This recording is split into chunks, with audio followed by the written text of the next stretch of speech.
नमस्कार दोस्तों, इस चैनल पे आपका बहुत बहुत स्वागत है।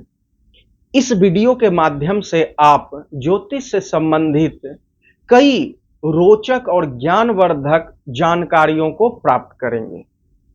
पिछले वीडियो में हमने बताया था कि ग्रह के उपचार में रत्न का क्या महत्व है हमारे जीवन पे।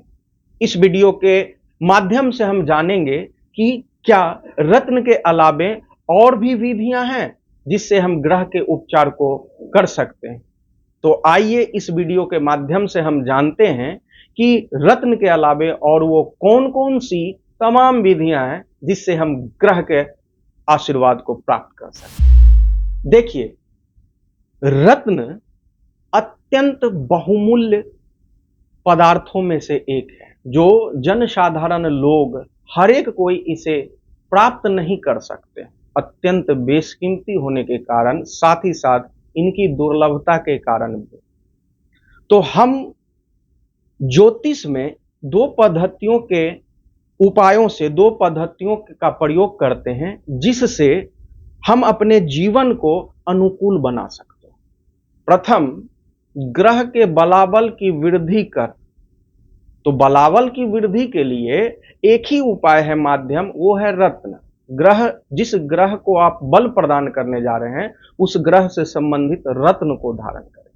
लेकिन दूसरी विधि जो हम बताने जा रहे हैं, यह सभी जनसाधारण इसको कर सकते हैं। ये दूसरी पद्धति ये है कि जिस समय आपके ग्रहों की दुष्प्रभाव समय अवधि चल रही है, उस समय अगर आप सकारात्मक ग्रह से संबंधित रत्न को धारण नहीं कर सकते हैं तो दुष्प्रभाव देने वाले ग्रहों की शांति का उपाय करें, उनके प्रसन्नता का उपाय करें।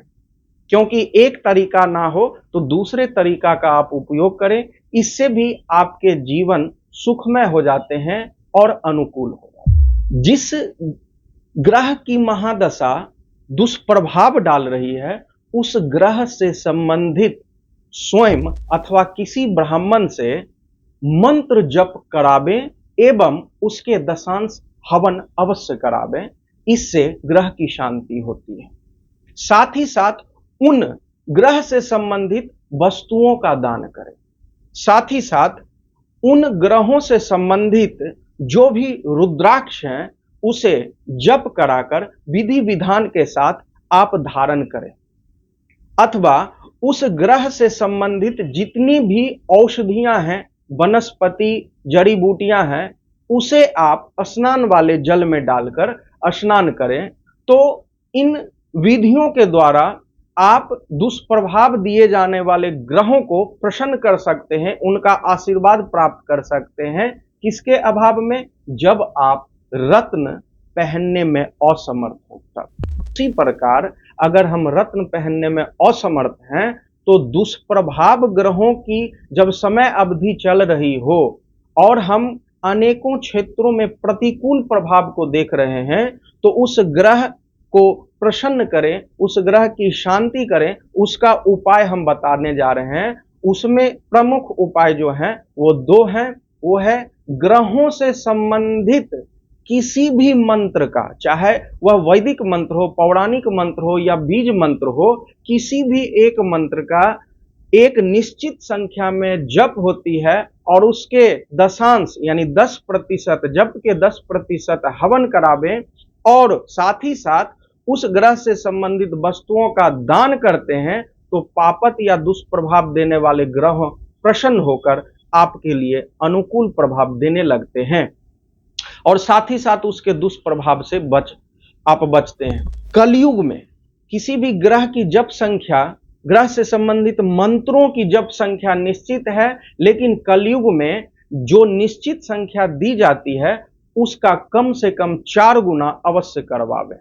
अर्थात अगर हम सूर्य की बात करें तो सूर्य के मंत्र की संख्या 7000 है, लेकिन कलयुग में 28,000 जप करानी चाहिए। खुद से या किसी ब्राह्मणों से इसका जप करावें और उसका 10% हवन करें और सूर्य से संबंधित वस्तुओं का जैसे गुड़, घी, शहद, गेहूं अथवा आटा, लाल पुष्प, दक्षिणा, लाल वस्त्र इत्यादि चीजें जो हैं उसका दान यथासंभव दान भी करें। इस प्रकार ग्रहों के क्रम है। अगर हम चंद्रमा की बात करें तो चंद्रमा की जप संख्या, मंत्रों की जप संख्या 11,000 है, लेकिन कलयुग में उसकी जप संख्या 44,000 करवा दो। उसी प्रकार मंगल की बात करें तो 10,000 है, तो कलयुग में वर्तमान में उसकी जप 40,000 करवावे। इसी प्रकार बुध का है तो 36,000, गुरु के हैं तो 76,000, शुक्र के हैं तो 64,000, शनि के हैं तो 92,000 और राहु केतु का जप अगर करवा रहे हैं तो 72,000 जप करवा दें खुद से या किसी ब्राह्मणों से, क्योंकि जप की संख्या जब अधिक होती है तो खुद आज के इस युग में उतना नहीं कर पाएंगे, इसलिए अच्छे ब्राह्मणों दैवज्ञों से आप जप करावें और यथासंभव वस्तुओं का दान।